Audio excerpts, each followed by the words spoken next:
Thank you. Okay, so in the first example, we're doing a series of mass mole and mass formula conversion. So in the first problem, we're asked how many moles of carbon are present in 14.7 grams of C6H6, also known as benzene. So in terms of our solution map, we are given the grams of C6H6. We're given the grams of benzene. And our end goal in this process is to determine what? Moles of carbon, okay? Now, where do we typically get moles of an element from? What quantity do we get moles of an element from? What was that? So you can get mole, if we knew the mass of carbon, yes, that would be correct. But we're not given the mass of carbon in this case, we're given the mass of benzene. So then, what's our intermediate stepping stone to get to moles of, what was that? We will have to use the molar mass, yes.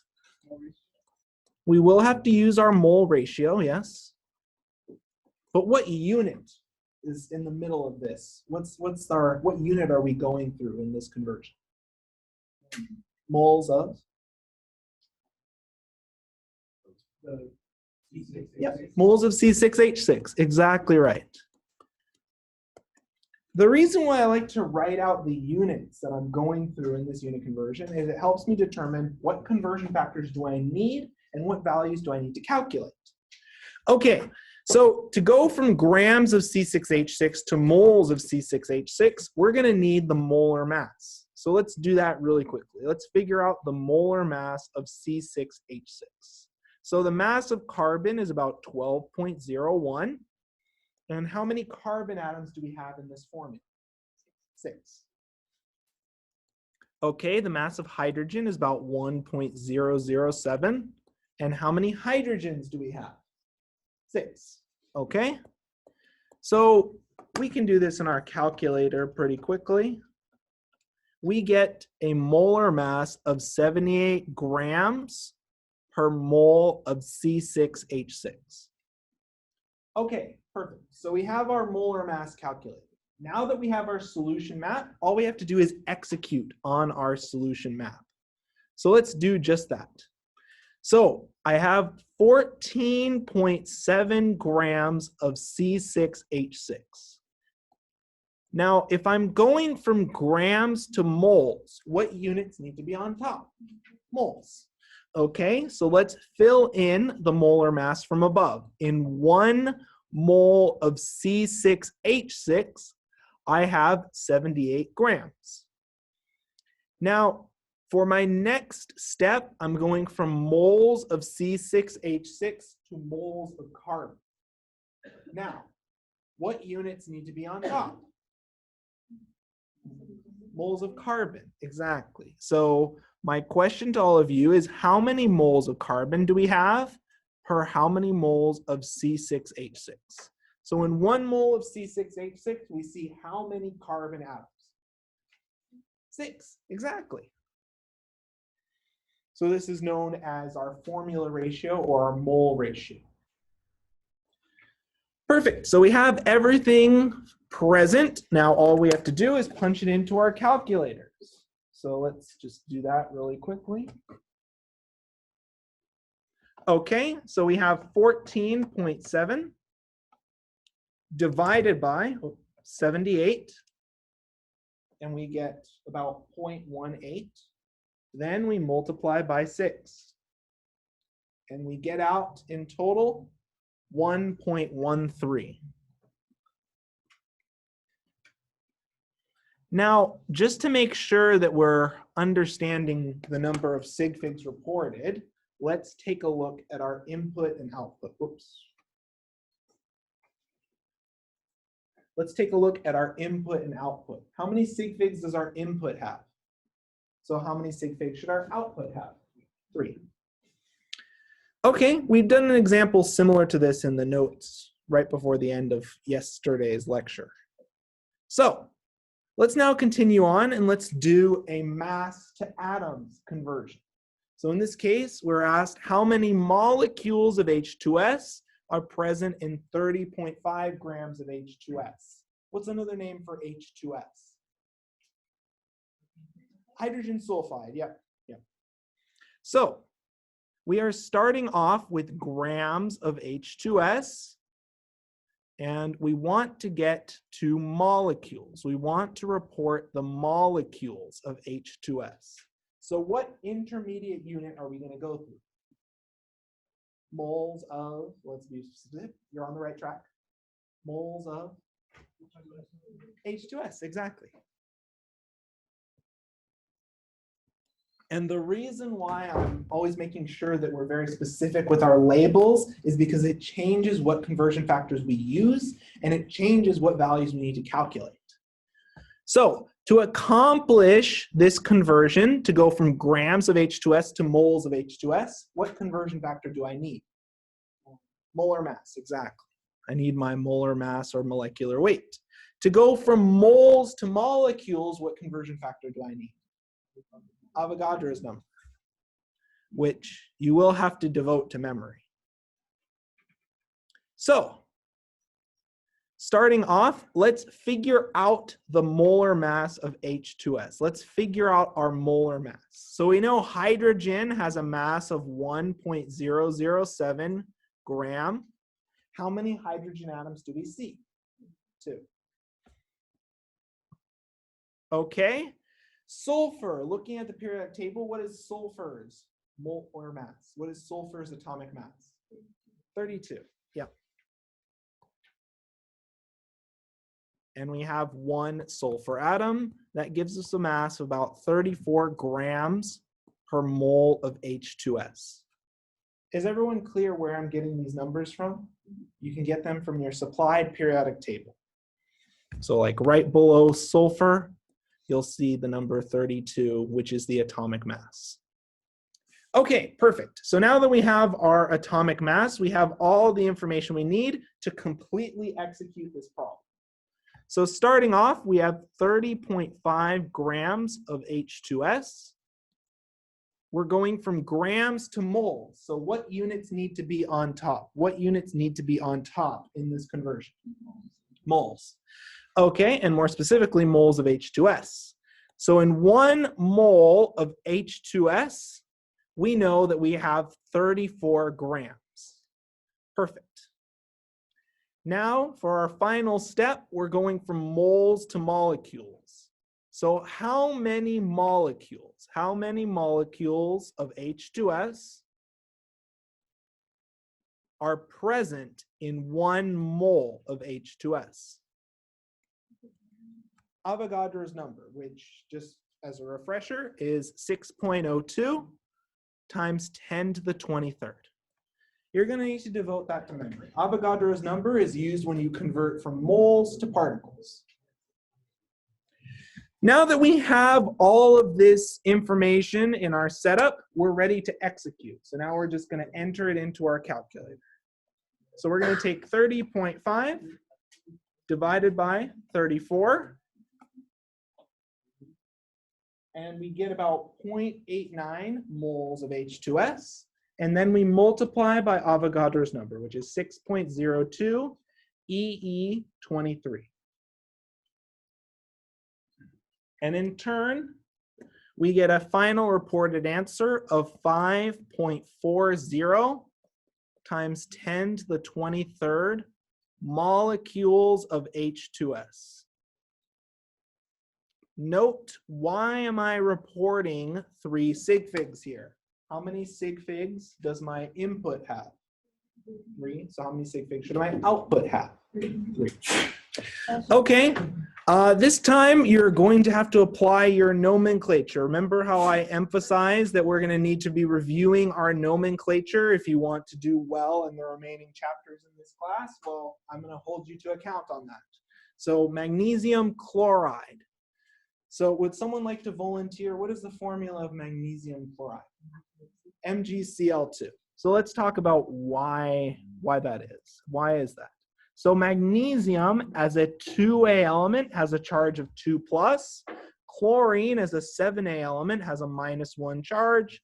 We cross our charges and that gives us MgCl2. Does that make sense? Okay. So now that we are given that we start with 15.0 grams of chlorine, our end goal is to report the mass of what? Magnesium chloride. So we need to report the mass of magnesium chloride. Okay, now what are intermediate stepping stones? Where do we typically get the mass of a compound from? Where do we typically calculate mass from? Molecular weight, and from what starting unit? But so like if I'm calculating the mass of magnesium chloride, what unit am I going from? Moles, and more specifically, the moles of magnesium chloride. And where am I going to get the moles of magnesium chloride from if I'm given the mass of chlorine? Moles of chlorine, exactly. Or more specifically, the moles of chloride, as someone noted. Okay, now that we have our scheme in place, we can identify the conversion factors needed to accomplish this. So mass mole conversions, we're going to need the molar mass of chlorine. The mole to mole conversion. What conversion factor allows us to go from moles of an element to moles of a compound containing that element? Yep, the mole ratio, otherwise known as our formula ratio. Okay, perfect. Finally, if we want to go from the moles of magnesium chloride to the mass of magnesium chloride, what do we need? What conversion factor? Yes, but what conversion factor? What quantity do we need to know? The molar mass of what? Magnesium chloride. Okay, and the only reason why I'm asking for specificity here is because we have two different molar masses that we're using in this calculation. So let's handle and let's figure out the molar mass of magnesium chloride. Okay, so looking at our periodic table, please reference your periodic table at this time. What is the molar mass of magnesium? 24. Yeah, about 24 gram per mole. And we have a total of 1 magnesium atom. What is the molar mass of chlorine? About? 35. Yep, 35.5. And we have a total of how many chlorine atoms? 2. Okay, so let's punch that into our calculator. And we get a molar mass of about 95 gram per mole of magnesium chloride.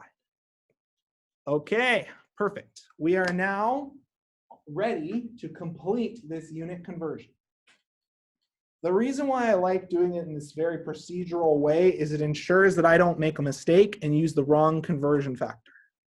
So with that established, we're just about ready to begin. So let's now start off with our 15.0 grams of chlorine. If I'm going from grams of chlorine to moles of chlorine, what units do I need to have on top? Moles of chlorine. So in 1 mole of chlorine, and just pay really special attention here. Did I write chlorine as monoatomic or diatomic if we're talking about composition? Monoatomic. So then what's the mass of a single chlorine atom? Yeah, so in a mole of chlorine atoms, we'll have a mass of about 35.5 grams. Okay, now my question to all of you, if we're going from moles of chlorine to moles of magnesium chloride, let's switch pen colors for that. My question to all of you is, what units do I need to have on top? Yep, moles of magnesium chloride. So in 1 mole of magnesium chloride, we have how many moles of chlorine? 2, exactly. Does everyone understand where we got that 2 from? Okay. Now finally, if we're going from moles of magnesium chloride to the mass of magnesium chloride, what needs to be on top? Yeah. In other words, what units need to be on top? Grams, exactly. So we have 95 grams of magnesium chloride per 1 mole of magnesium chloride. And now we're ready to punch this into our calculator. So we take 15 divided by 35.5 divided by 2 times 95. And that in turn gives us a mass of 20.1 grams. And let's be specific here. This is grams of magnesium chloride. Now, let's talk a little bit about this. How many sig figs do I need to report my answer in? How many sig figs should I report? 3. So then, did I round when I reported 20.1? Yes. So always make sure for later problems, you're going to want to make sure you're rounding correctly and you're reporting the correct number of sig figs, especially on your lab reports, as that's a major source of points lost on lab reports.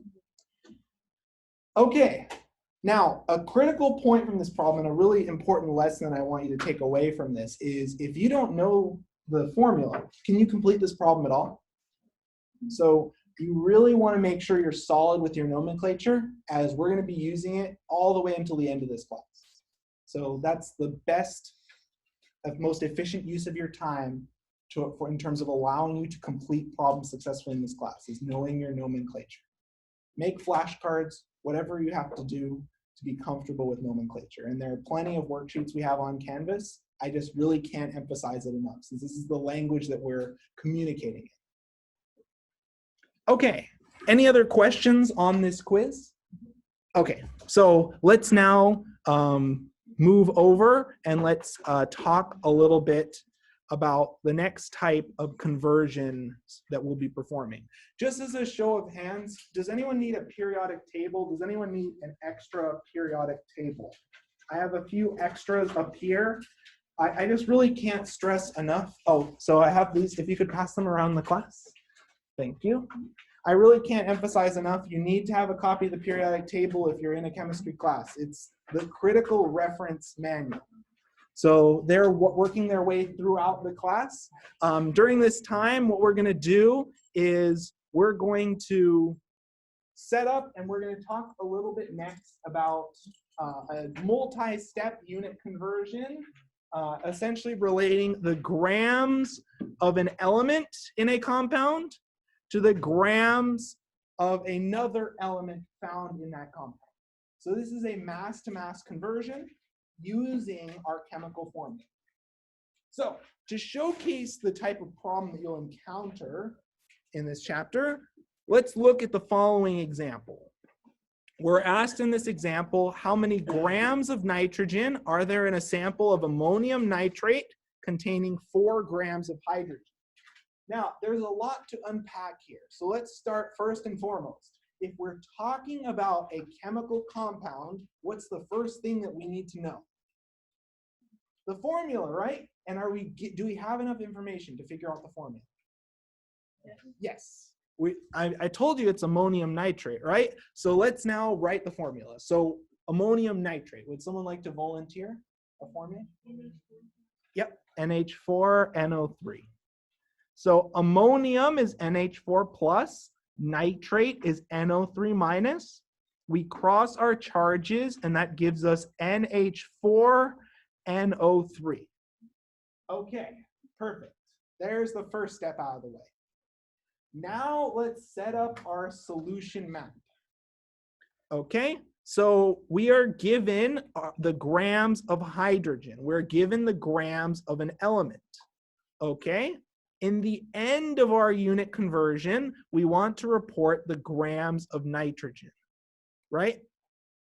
Now, whenever we're doing mass-mass conversions, we don't really have efficient ways of relating the masses of elements to each other. Instead, looking at our formula, the formula provides a relationship between what? Mass or moles? The formula gives us a relationship between, you can do masses, but we're really used to using the formula ratio to relate moles, right? So then, from the grams of hydrogen, what do we want to calculate? Moles, exactly. We need the moles of hydrogen to begin to use our formula ratio. And from the formula ratio, we can go from the moles of hydrogen to the moles of what desired element? What do we want to calculate? Yeah, the grams of nitrogen. So to calculate the grams of nitrogen, we need the moles. Exactly. Okay, perfect. So we have our initial setup. Let's now fill in our conversion factors here. So to go from grams of hydrogen to moles of hydrogen, looking at our problem-solving heuristic, what conversion factor will we need? The molar mass, and in this case, we're going to be dividing by our molar mass to go from grams to moles. To complete a mole-to-mole conversion, using the chemical formula, what conversion factor will we need? Yep, the formula ratio, okay? So we're going to use our formula ratio, which is why we need our chemical formula in the first place. And then finally, to go from moles of nitrogen to grams of nitrogen, how do we go from moles to grams? What conversion factor do we need? The molar mass. And except in this case, we're going to be multiplying by the molar mass of nitrogen. In the first example, we're going to be dividing by the molar mass of hydrogen. Perfect. So we have our problem-solving scheme prepared. Now all we have to do is execute on that. Thankfully, they're all monoatomic species, so we don't even have to do molar mass calculations. So we have 4 grams of hydrogen. Note that when I refer to an element in terms of composition, it's always monoatomic. Does that make sense? Okay. So we have 4 grams of hydrogen. If we're going from grams to moles, what unit needs to be on top? Moles. Okay, so let's execute that and let's plug in our first molar mass. So in 1 mole of hydrogen, what is the molar mass of hydrogen about? 1. Yep. 1.007 grams if you want to report all of the sig figs indicated in the periodic table. Now let's take a look at our formula ratio. We're going from moles of hydrogen to moles of nitrogen. So what units need to be on top? Moles of nitrogen. So looking at the moles of nitrogen per mole of hydrogen. So how many total nitrogen atoms do we see in this formula? 2. 1, 2. Perfect. How many hydrogen atoms do we see in the formula? 4. Yep, it's a 2 to 4 ratio. So we have 2 moles of nitrogen for every 4 moles of hydrogen. This is our textbook formula ratio. Finally, when we're going from the moles of nitrogen to the grams of nitrogen, we need to use the molar mass, and the molar mass of what? Nitrogen, exactly. And we know for nitrogen, we have how many grams of nitrogen in 1 mole of nitrogen? 14, yep. Perfect. So we have everything we need to complete this problem. So let's just punch it into our calculator now. So we have 4 divided by 1.007 times 2 divided by 4 times 14. And in the end, you'll get a final molar mass, a final mass of nitrogen of 27.8 grams that we round to 1 sig fig of 30 grams of nitrogen. Perfect. Any questions on this example?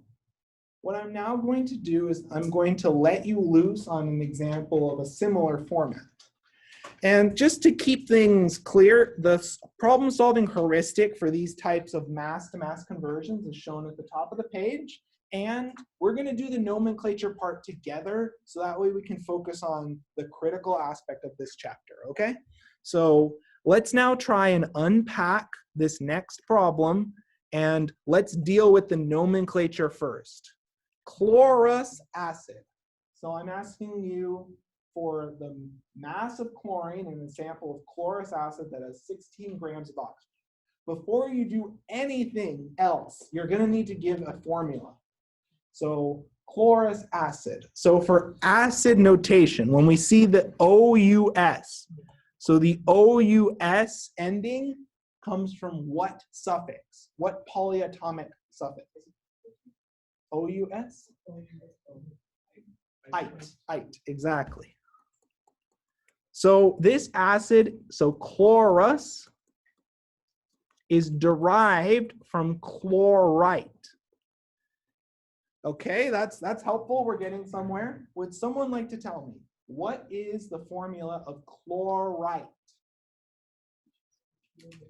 ClO2 minus, exactly. So then, chlorous acid is HClO2. Perfect. There we go. Does that make sense to everyone? This is polyatomic acid nomenclature, or oxyacid nomenclature. So now that we have the formula, you are able to actually begin solving this problem. So I'll walk around and check to see how everyone's doing, and then we'll come together as a group to discuss in approximately 3 to 4 minutes. And don't be shy to talk amongst your group for potential solutions.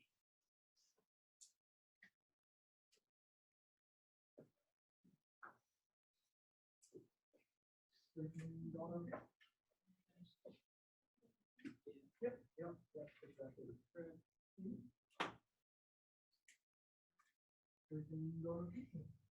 The first part looks good.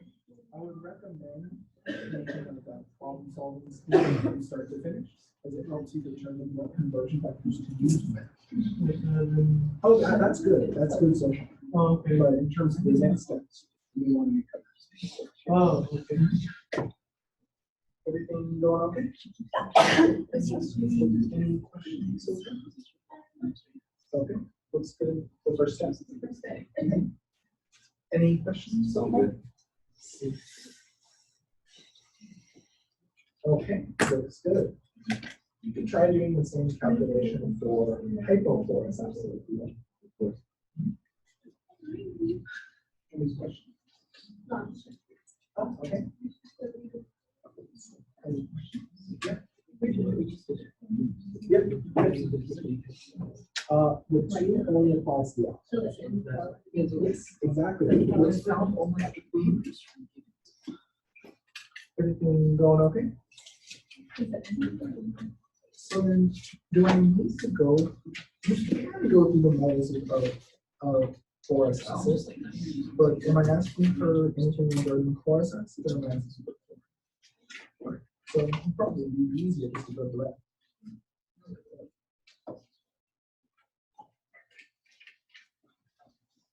Everything going okay? And do you have a copy of the periodic table, don't you? I do not. Okay, let me get you a copy.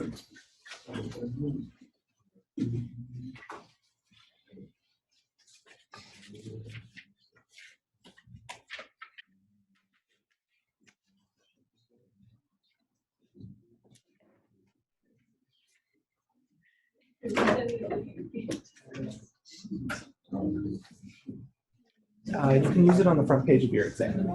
Yes.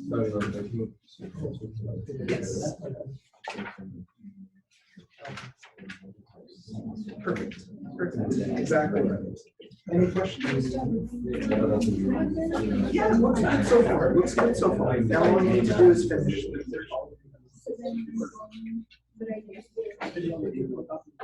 So, right now, yep, the Molar Mass. So I saw a lot of reasonable answers. Let's now come together to discuss this problem. Now, has everyone written down the nomenclature section? Is it okay if I erase the nomenclature section to create some space? Okay, so I'm just going to write our formula in the upper right-hand corner, and then we're going to focus on using that formula to finish solving this problem. So we're given the grams of oxygen, and in turn, we want to report the grams of chlorine. If we're doing a mass-to-mass conversion using our formula, what units will we need to go through? So where are we going to get the grams of chlorine from? Yep, exactly right. So we get it from the moles of chlorine and then the moles of oxygen. Now that we have our units established, let's fill in what conversion factors will we need. So to go from grams of oxygen to moles of oxygen, we'll need what conversion factor? Grams to moles. Molar mass. So we're going to be dividing by the molar mass of oxygen. For a mole to mole conversion, what relationship will we need? Formula ratio. Exactly. So then we'll need our formula ratio. And then finally, to go from the moles of chlorine to the grams of chlorine, what conversion factor will we need? Molar mass. And let's be specific, it's the molar mass, as I've heard, of chlorine. Exactly right. Okay, now that we have our problem-solving scheme established, let's now execute. So we have 16 grams of oxygen. If we're going from grams of oxygen to moles of oxygen, what units need to be on top? Moles. So in 1 mole of oxygen, we have how many grams? 16. Now, if we're going from moles of oxygen to moles of chlorine, let's switch pen colors. What units need to be on top? Moles of chlorine. So how many moles of chlorine do we have per how many moles of oxygen? So how many moles of chlorine do we have first? 1, right? And how many moles of oxygen do we have in our formula? 2. Okay. Finally, we're going from moles of chlorine to grams of chlorine. So what molar mass do we need to use? Chlorine. Yep. So we're going to plug in the molar mass of chlorine, which is what? 35.5.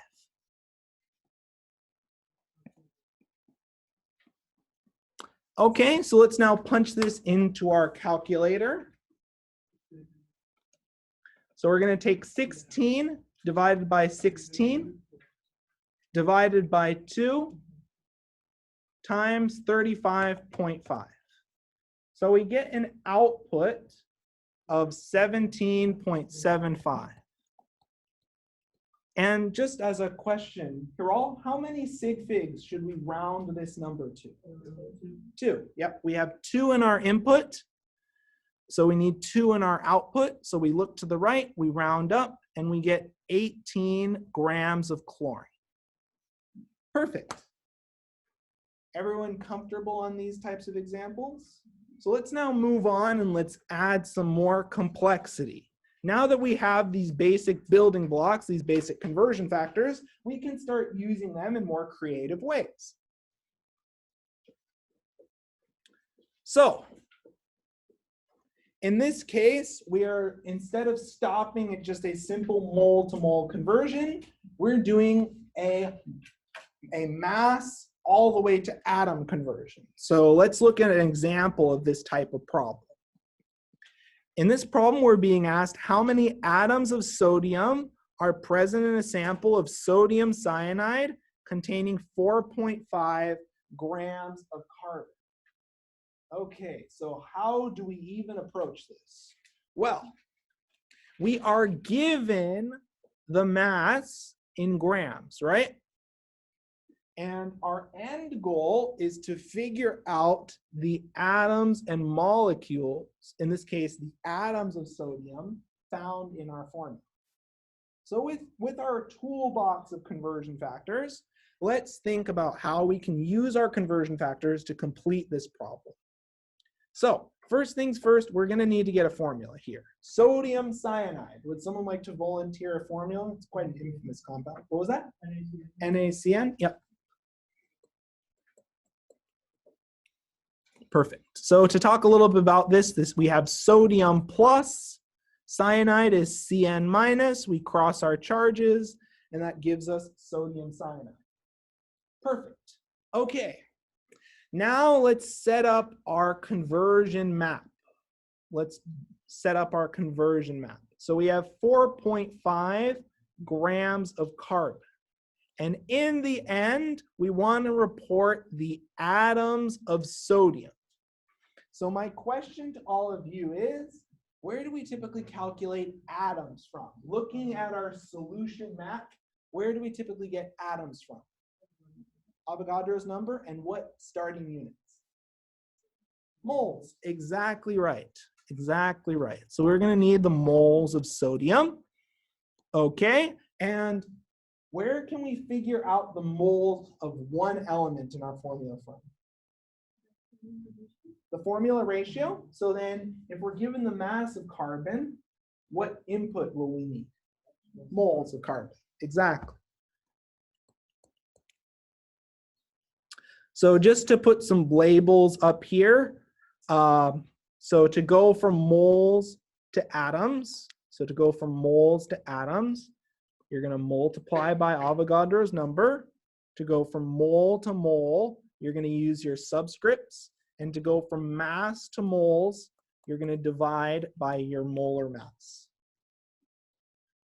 Okay, so then, looking at our specific example, to go from the grams of carbon to the moles of carbon, we're going to need to divide by the molar mass of carbon.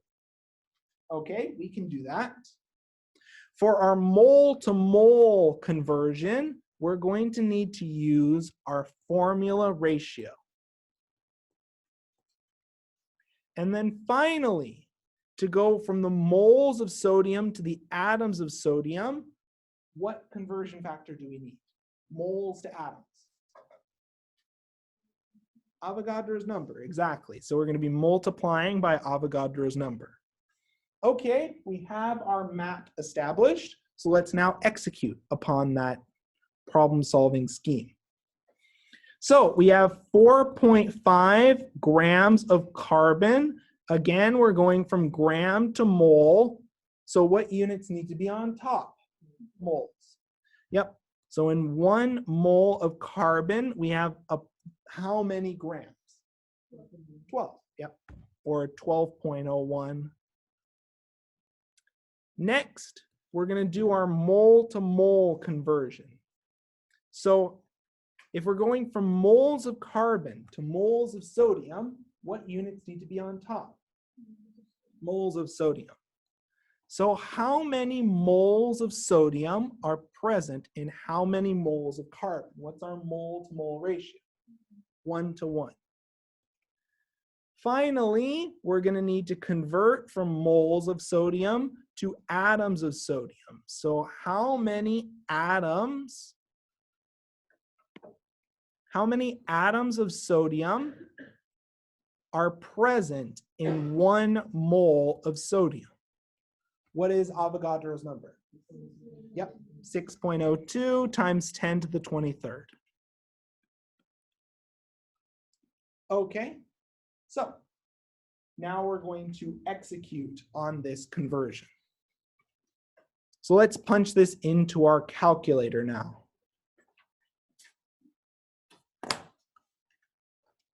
So we're going to take 4.5 divided by 12.01 times 1. Thankfully, it's a 1-to-1 ratio. And then times 6.02 EE23. And at the end, we get an output of 2.25 times 10 to the 23rd that we are going to round to 2.3 times 10 to the 23rd atoms of sodium.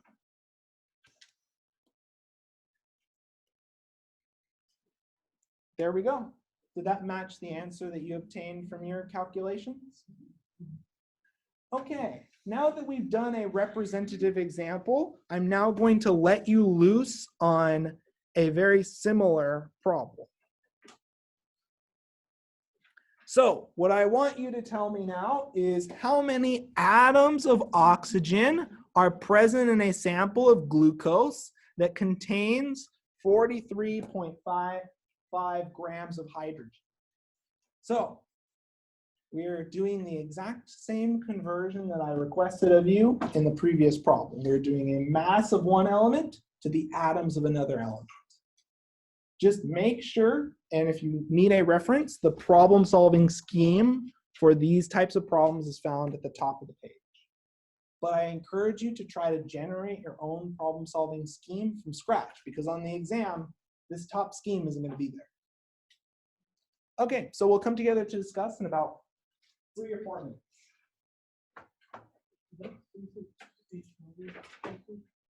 Yep. Oh, yeah, no problem.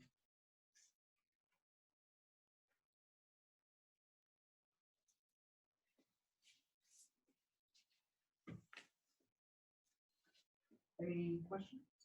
I don't think so. Yep, exactly right.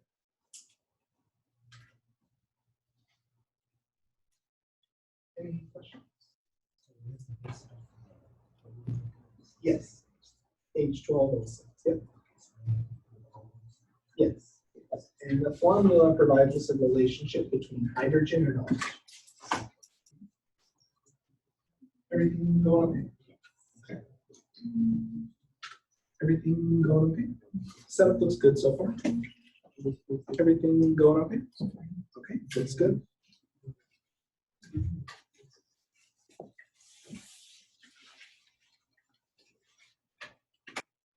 Everything going okay?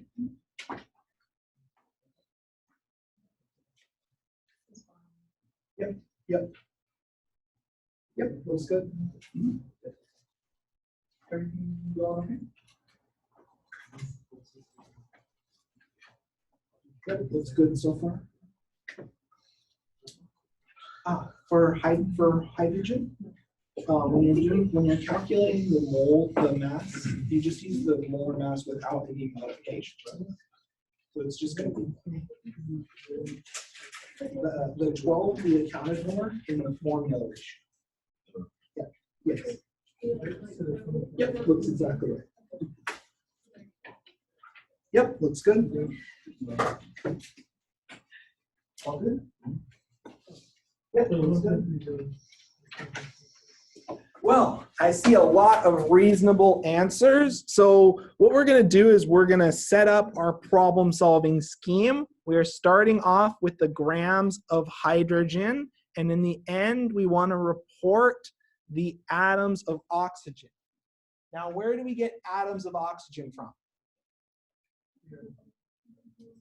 Moles, exactly.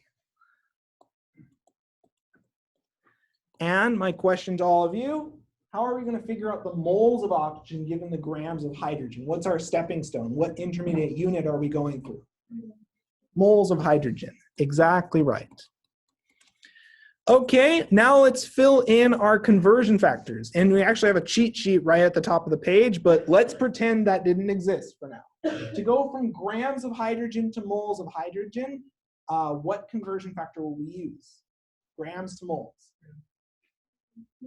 Molar mass. So we're going to need to divide by the molar mass of hydrogen. To go from the moles of hydrogen to the moles of oxygen, we're going to need our formula ratio. And then finally, to go from the moles of oxygen to the atoms of oxygen, we'll need what conversion factor?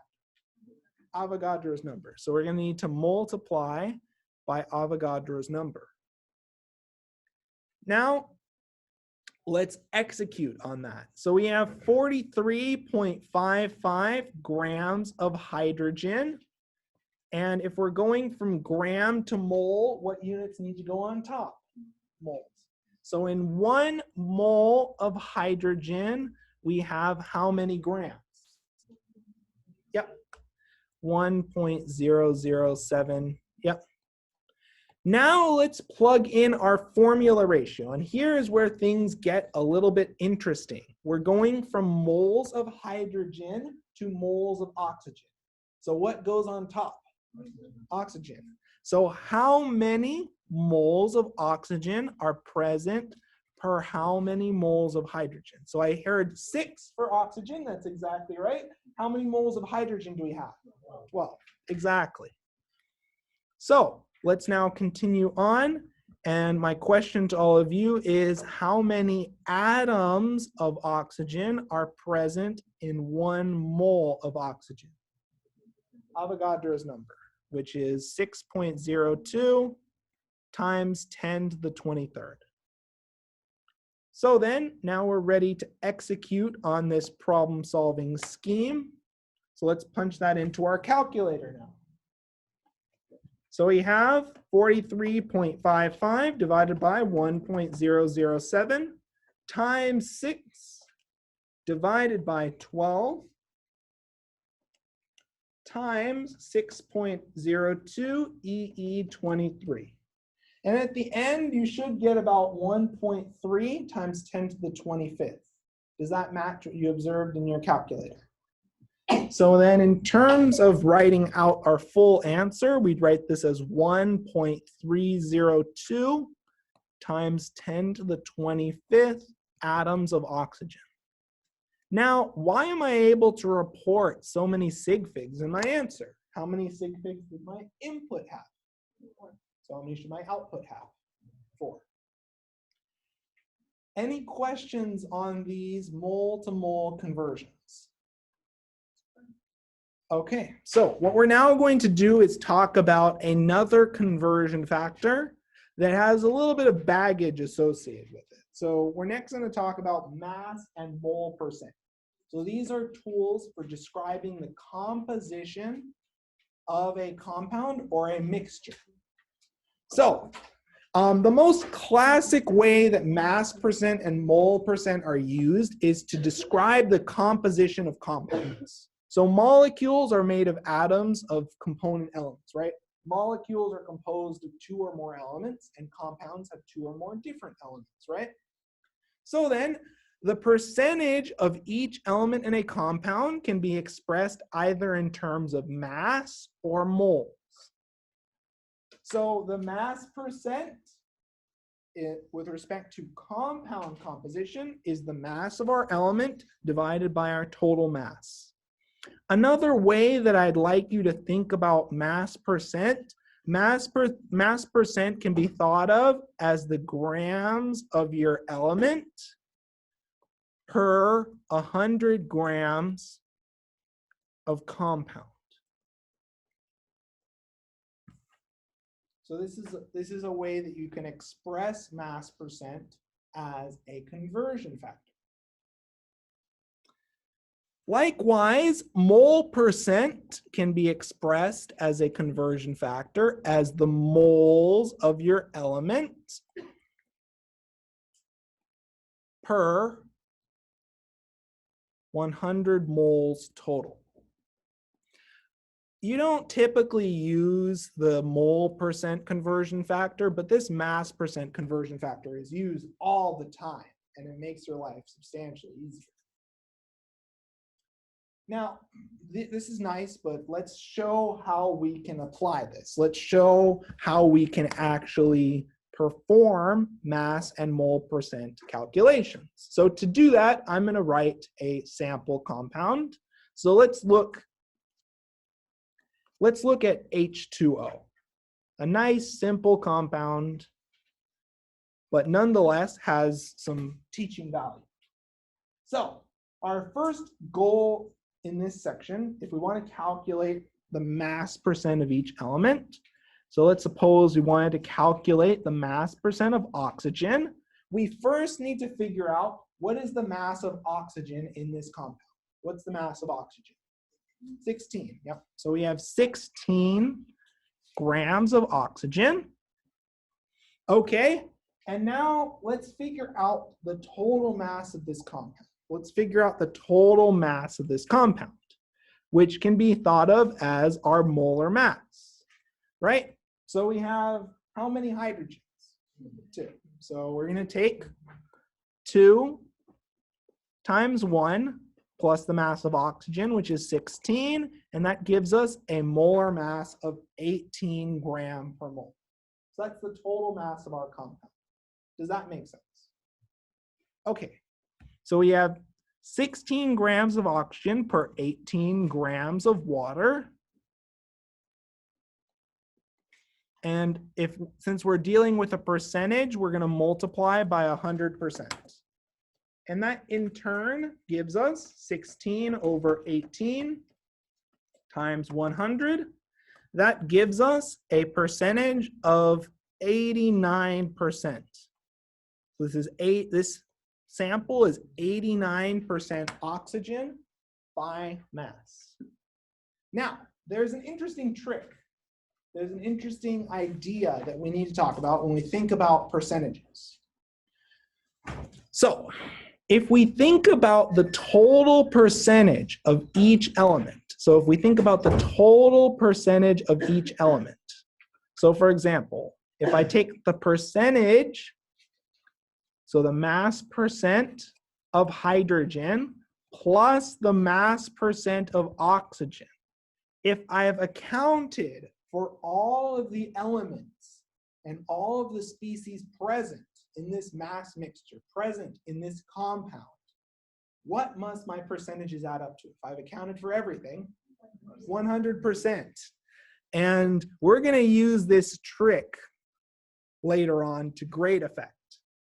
But I mean, this is just math. So let's now justify this relationship to ourselves. Let's calculate the mass percent of hydrogen, and let's show that this relationship holds true. Okay? So we're going to take the mass percentage of hydrogen now. So what is the mass of hydrogen in water? What's the total mass of hydrogen? Look at our molar mass calculation. What's our total mass of hydrogen? Oh, no, not the total mass of water. What's the total mass of just hydrogen? Hydrogen? 2. It's right here, right? We added up all of the mass of all of our hydrogen atoms, and we got a mass of 2 grams per mole. So we have 2 grams of hydrogen, and now we're set to plug in our total mass of the compound. So what's the total mass of our sample of water? 18. Yep.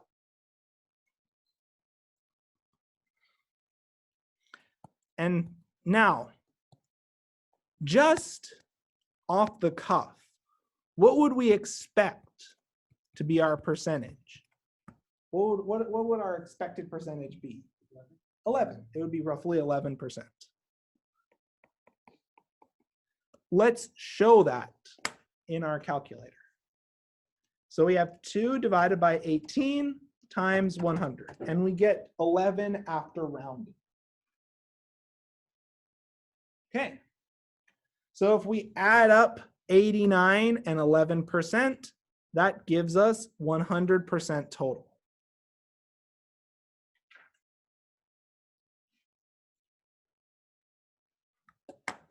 So the percentage of each element will add up to 100%. Let's do the same thing for mole percent. Let's do the same thing for mole percent now. So let's calculate the mole percent of oxygen. So let's calculate the mole percent of oxygen. So the first order of business is to take a look at our chemical formula, and I want you to tell me how many oxygen atoms, how many moles of oxygen do we see in our formula? 1. So we have 1 mole of oxygen. Okay, and now my next question to all of you is, how many total moles of atoms do you see? How many total atoms do you see? 3. So we see 3 moles total.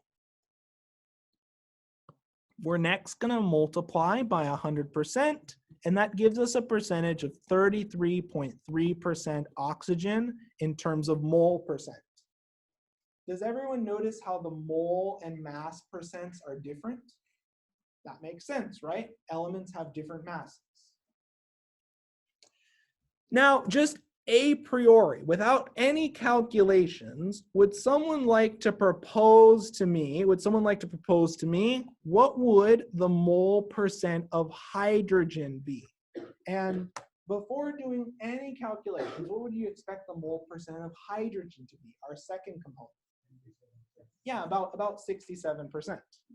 Why? We have 2 moles of hydrogen over 3 moles total times 100%, and that in turn gives us 66.7% hydrogen.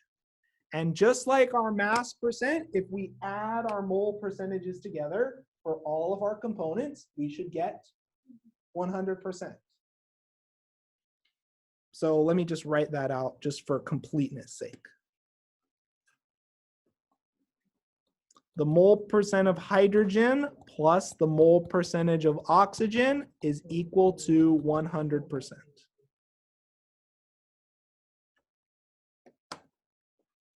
Okay, so with that established, with these rules established and a basic guideline on how we calculate mass and mole percent, what we're now going to do is we're going to have you work on some examples. So let's do a refresher. Let's do a refresher here. And let's talk about a procedural method to calculate mole percent. So in this case, we're looking at a sample compound of calcium chloride. So the first step in this step-by-step procedure is you need to figure out the number of atoms of each element. So looking at calcium chloride, how many calciums do we see? Oh, 1 calcium, and how many chlorines? 2. Okay, perfect. So then we need to determine the moles of each atom of each element and the total moles. So we already have the moles of each element. So we have 1 mole of calcium, we have 2 moles of chlorine, and in total we have 3 moles total. Okay. So then we have enough information available to calculate the mole percent of each element. So then, if we want to calculate the mole percent of calcium, we have 1 mole of calcium per 3 moles total times 100%. And that in turn gives us 33.3%.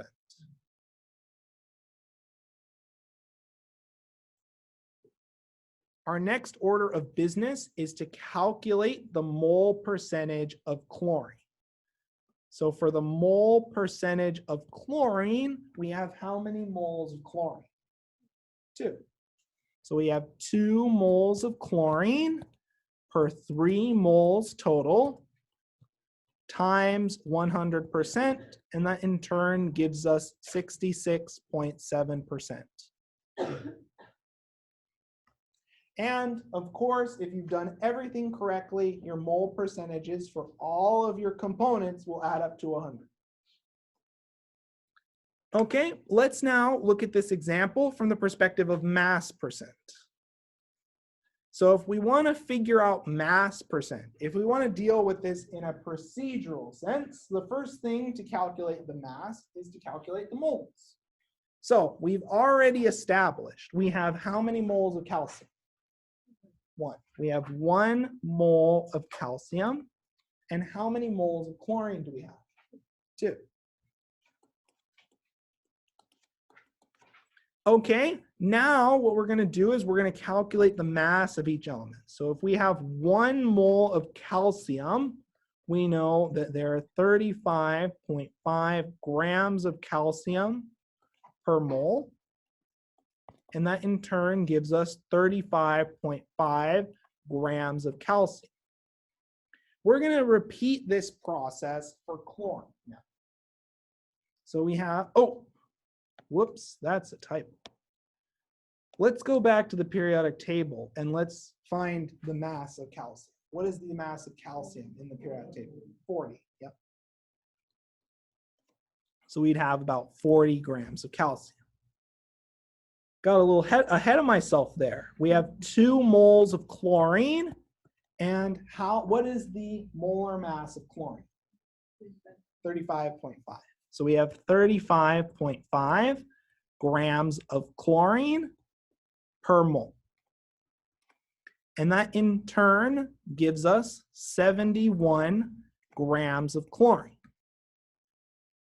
Okay, now that we have the mass of each element, we can calculate our molar mass, or our total mass of this compound. So let's do just that. Let's calculate our total mass.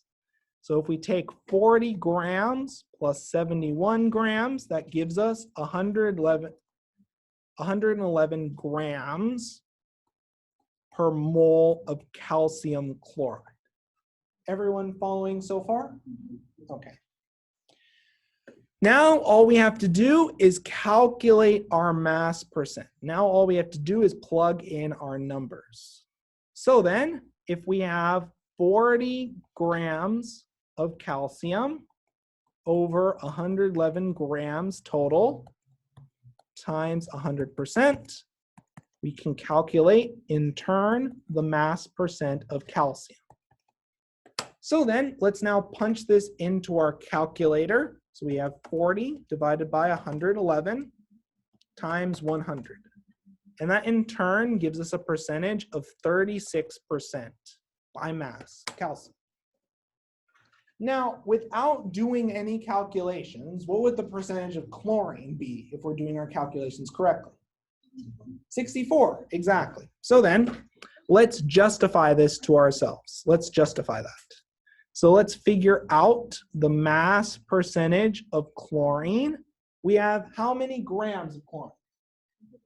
71. So we have 71 grams of chlorine divided by, what's our total mass? 111. So then, times 100%. And if we punch that into our calculator, we have 71 divided by 111. That in turn gives us 63.9, which is, rounding up, 64.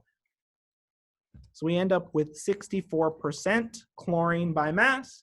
Both of these percentages will add together to give us 100%. So we've accounted for all components of our mixture. Does that make sense? Okay. So what I'm now going to have you do is I'm going to give you a new compound to study, and you're going to calculate the mass and mole percent for that compound. Okay, so let's do just that. So your first order of business, I want you to calculate the mole percent of each element in HNO3, nitric acid. Now I'm being generous here and giving you the formula. On later questions, you'll be expected to generate the formula on your own, as you've seen from some of the pre-lecture quiz questions. Okay, so we'll take a few minutes on that and we'll come together to discuss.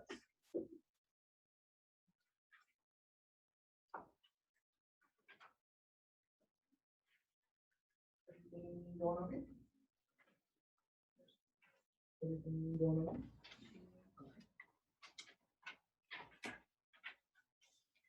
Good. Everything going okay? Oh, and it's not the moles of HNO3, it's just the total mass. Yep. Oh, so it just leave it as moles.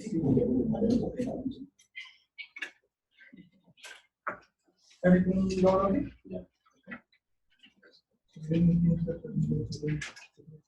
Yep. Exactly.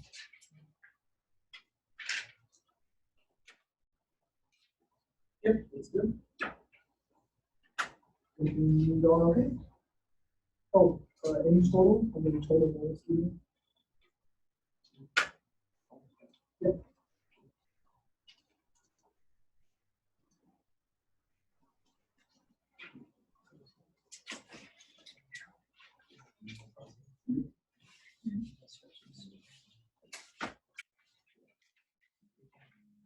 Everything going okay? Any questions? Yeah. Okay. Oh, sorry. Everything going okay? Yeah. Yep, looks good. Yep, looks good.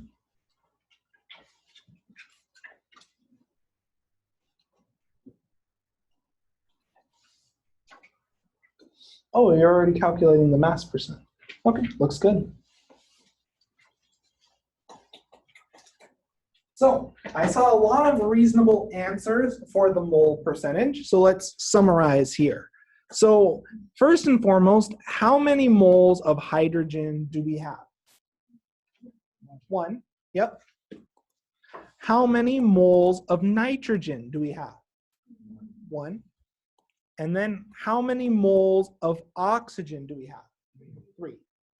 So in total, we have 5 moles total. So then we now have enough information to calculate our mole percentages. So then our mole percentage of hydrogen is going to be equal to 1 mole of hydrogen per 5 moles total times 100%. And you're going to want to get pretty good with fractions towards the end of this chapter, because we're going to be using fractions a lot when we talk about empirical formulas. So this is roughly 20%. Let's continue on with this idea. You can punch this into the calculator to prove that to yourself, but I want you to get in the habit of using fractions and processing fractions efficiently, as we will be dealing with fractions later on in this chapter. The mole percentage of nitrogen, we have 1 mole of nitrogen per 5 moles times 100%, and that in turn gives us 20% nitrogen. Finally, for the mole percentage of oxygen, we have 3 moles of oxygen per 5 moles total times 100%, and that in turn gives us 60% oxygen. Just as a check to make sure that we are not making any mistakes, if we add up all of these percentages, we get a nice clean 100%, which means we performed this calculation correctly at a first glance. Any questions on this mole percent calculation? I saw a lot of these same responses on your papers when I was walking around. What I want us now to do is to take this one step further and calculate the mass percent of each element, given that we have 1 mole of hydrogen, 1 mole of nitrogen, and 3 moles of oxygen. So take a moment to work on this problem, and then we'll come together to discuss in a few minutes.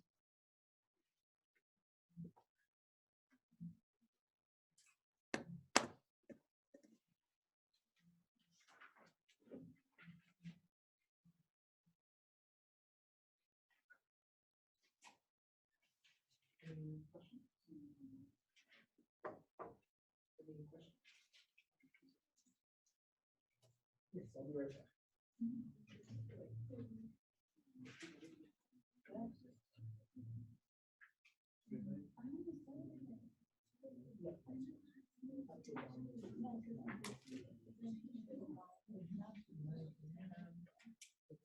Yep.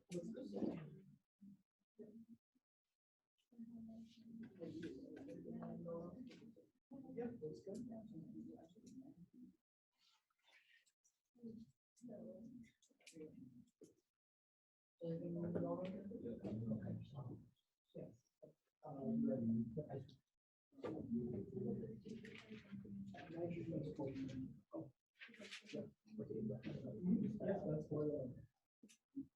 Everything going okay? There's a question. So when we say this without how do you get our They're exact numbers. You can report them when it's So okay. So yeah. 1.6 Yeah. Because these numbers are derived from atomic masses, which are exact. Yeah.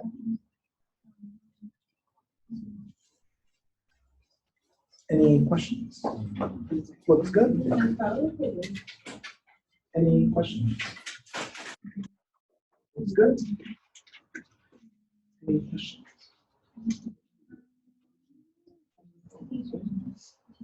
Okay.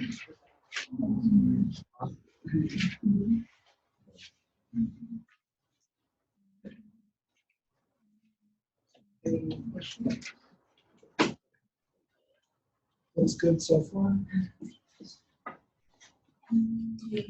So I've seen a lot of reasonable responses so far. So let's wrap up today's lecture by completing this example. So we're given the moles of each, so we need to calculate the mass. So to figure out the mass of hydrogen, we take 1 mole of hydrogen times 1.007 gram per mole, and that gives us 1.007 grams of hydrogen. If we want to calculate the mass of nitrogen, we have 1 mole of nitrogen, and so we have 14.00. So for nitrogen, it's 14.007 grams per mole of nitrogen. That gives us a mass of 14.007 grams of nitrogen. Finally, if we want to calculate the mass of oxygen, we have how many moles of oxygen? 3. Okay, so we have 3 moles of oxygen times 16.00 grams per mole of oxygen. That in turn gives us 48.00 grams of oxygen. If we add up all of our masses together, that in turn gives us a total mass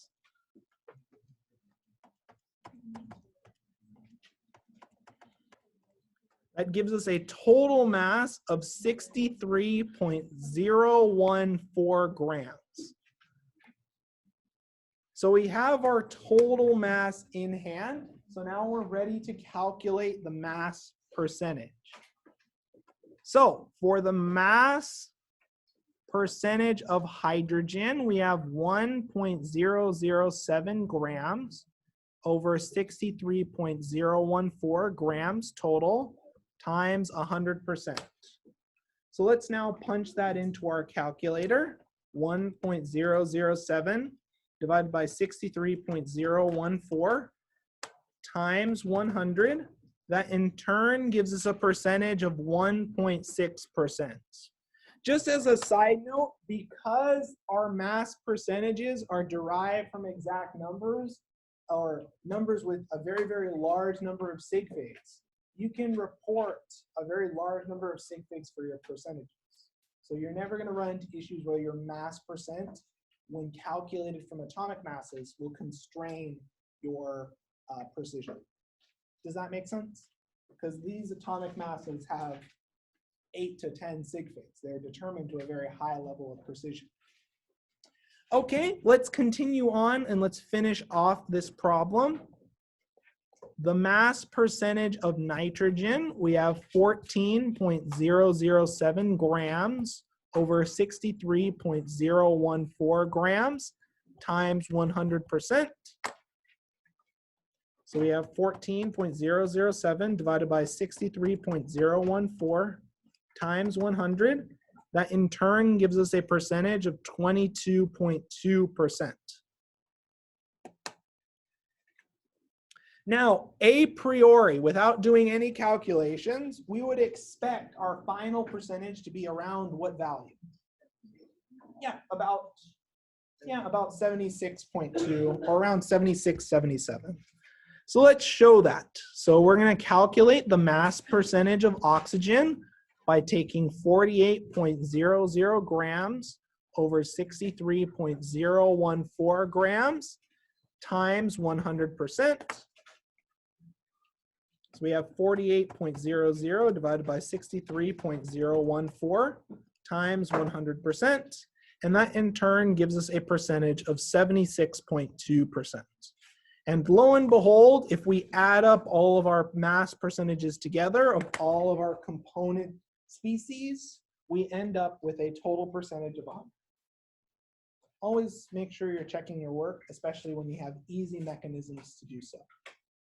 Well, that's it for today, and I will see you all in lab. We'll likely have some time to lecture in lab, so make sure you stick around at the end.